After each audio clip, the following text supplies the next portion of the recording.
Hi friends, இப்போ நம்ம சிறடி காசை பார்க்க போகிற சிறடி காசையில் நம்ம முத்து இருக்காரு. பொண்டாட்டிக்காக சொன்னதை நிறைவேற்றிட்டாருன்னா பார்த்துக்கோங்க. எத்தனை பேர் சொன்னதை நிறைவேற்றுறாங்க. எனக்கு ஒரு கெட்ட பழக்கம் இருக்குது சார், சொன்னதை நிறைவேற்றுற பழக்கம் அப்படின்னு சொல்லிட்டு காப்பாற்றுற பழக்கம்னு சொல்லுவாங்களே, நம்ம இப்படி திருப்பி போட்டுக்கோம். சரி, இதெல்லாம் ஒரு பக்கம் இருக்குது. அதுக்கப்புறம் ஸ்கூட்டி எடுத்துகிட்டு வந்து நிப்பாட்ட இதை பார்த்தோன்னே ஆச்சரியப்பட்டு போயிட்டாங்க. நல்ல வேலை வாங்கி கொடுத்துருக்கீங்க, ரொம்ப நன்றி மாப்பிள்ளன்னு சொல்ல. அதுக்கப்புறம் இப்பெல்லாம் பொண்ணை தாங்குன்னு தாங்கினா எந்த மாமியார் தான் நன்றி சொல்லாமல் இருப்பாங்க? நம்மலாம் ஒரே கண்ட்ரி, நமக்குள்ளே இதுக்கு நன்றின்னு சொல்லிட்டு அவங்களே கை குலுக்கிட்டாங்க. அதுக்கப்புறம் பார்த்தா இவங்க ஹாப்பியாக வண்டி எடுத்துகிட்டு இவங்க வந்துட்டு இருக்காங்கங்க. இங்கே வந்ததுக்கப்புறமா போலீஸ்கார அங்கிள் பிடிச்சிட்டாங்க. டே எல்லாமே கரெக்டாக இருக்குது, அப்புறம் ஏன்டா அப்படி பண்ணுறீங்கன்னு சொல்லி கேட்டால் சொந்த செலவில் சூனிய வைக்கிற மாதிரி வாங்கி கொடுத்தாங்க நம்ம மீனா. இதுக்கப்புறம் வாங்கி கட்டாமல் போக முடியுமா? அதனால் அவர் என்ன சொல்கிறாங்க தெரியுமா? இல்லை எல்லாம் கரெக்டாக இருந்தாலும் எப்படி வந்துட்டு மாலை வந்து மறைக்குது இல்லை போர்டு அப்படின்னு சொல்லிட்டாங்க. பிடிச்சி போட்டாங்க பாருங்கள், கொளுத்தி போடுங்கடா ஆளுக்கு ஒன்றுன்னு சொல்ல. அதுக்கப்புறம் வந்து நின்னது யார்?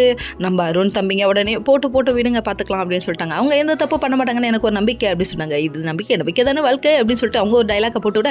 அதுக்கப்புறம் ஃபங்க்ஷன் மோடு ஸ்டார்ட் ஆயிடுச்சப்பா. என்னன்னு பார்க்குறீங்களா? நம்ம ஸ்டுடியோட ஹோட்டல் ஓப்பனிங்க. எல்லாரும் வாங்க.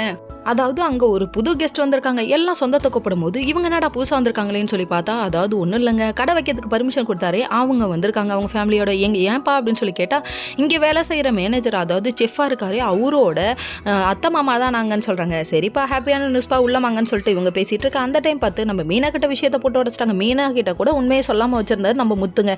கடைசியில் பார்த்தா இப்படி போட்டு உடச்சிட்டியப்பா. அதை வந்து சீதா கேட்டுட்டாங்க. ஏன் மாமா இப்படி பண்ணீங்கன்னு சொல்லி போய் கேட்க, வீட்டுக்குள்ளே குடும்பத்துக்குள்ளே எல்லாம் ஒன்று தாங்க, போட்டி போகிறாமலாம் இருக்கக்கூடாதுல்ல, அதுக்காக தான் அப்படி பண்ணேன். ஓகே.